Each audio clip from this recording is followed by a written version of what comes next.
we're on chapter 2 and Halachah number 5. So let me read the whole Halachah and then we go with commentary.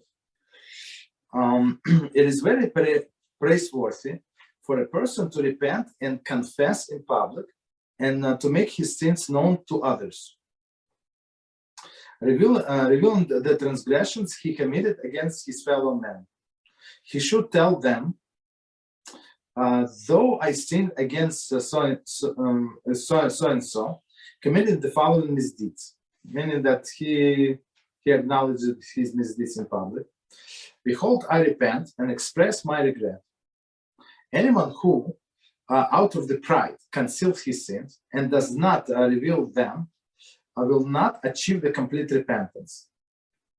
Right? As a Mishlei 21:13 states, he who conceals his sins will not succeed. When does the above apply? With regard to the sins between man and his fellow men. However, with regard to the sins between man and God, it is not necessary to publicize one's transgressions. Indeed, revealing them is arrogant. Rather, a person should repent before God, blessed be He, and specifically mention his sins before Him. In public, he should make a general confession. It is to his benefit not to reveal his sins. As in Psalms 32:1 states, happy is he who transgressions is forgiven. Transgression is forgiven, whose sin is covered. Okay. So let's go from the beginning with commentary, and we're going to explain line by line. So it says, it is very praiseworthy for a person to repent and who repents, to confess in public, and to make his sins known to others. So what does it mean to others? Commentary. There are two advantages to such confession. A, the shame the person suffers will help him achieve complete repentance. So shame also always helps, as we said many times, it's going to wash out many sins, which is good. Okay. And B, people who hear his confession will urge the person whom he wronged to forgive him. Rashi Yoma 86b. So the second point is also a very strong point. People would hear and say, look, this guy is very, very, very sorry. Whatever he did to you is true, but we're very sorry, please forgive him. Very interesting. Okay. So one more time, the whole sentence. It is very praiseworthy for a person who repents to confess in public and to make his sin known to others, revealing the transgression he committed against his fellow men. So one more time, it's only all of these things that he reveals only between man and man. Commentary. This public confession is not synonymous with a particular mention of one's sins required in Halachah 3. So he has to do he has to do personal teshuvah between himself and HaShem. Right?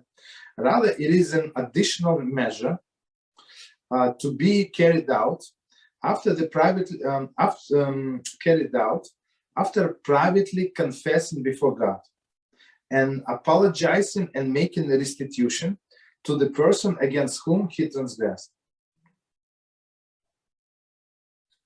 Okay, so Meiri Hilchot Teshuvah. So what does it say here? So there are two parts, as we said before, but since it is in this commentary, so I'm going to repeat.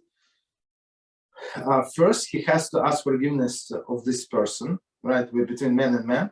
And then second part is he has to ask forgiveness of HaShem. It's also because, of course, in Torah says that don't do it. So when he went and wronged that other person, so he actually wronged HaShem also, right? So it's two parts. Okay. Continue. He should tell them, though I sinned against so and so, committed the following misdeeds. So as we said before in details, here also particular mention of the sin is required. So exactly what he did, right? Behold, I repent. So he has to acknowledge that whatever he did was wrong. Right? Behold, I repent, and I express my regret. So he said, I was sorry, right? I apologize and stuff like that. Anyone who is out of the pride, conceal his sins, and does not reveal them, will not achieve complete repentance. Right? As the Proverbs 28:13 states, he who conceals his sins will not succeed. So let's read so a prideful person, right? He's it's beneath him to acknowledge his sins, so that he wronged somebody, that he was wrong somehow, right? Because in his mind, he's always right. So that's the problem, and Rambam said he's not going to get complete repentance. Commentary. The Rambam interprets the lack of success mentioned by the verse as referring to incomplete Teshuvah. This interpretation is supported by the continuation of the verse. He who confesses and forsakes his sins will be treated with mercy. Right? Confesses first and forsaken his sins, meaning that he's not going to do them in the future, which implies that the entire verse centers on the concept of repentance. Okay. Continue with Rambam. What does the above apply? When does the above apply? With regard to the sins between man and his fellow man. So, as we said before, between man and man.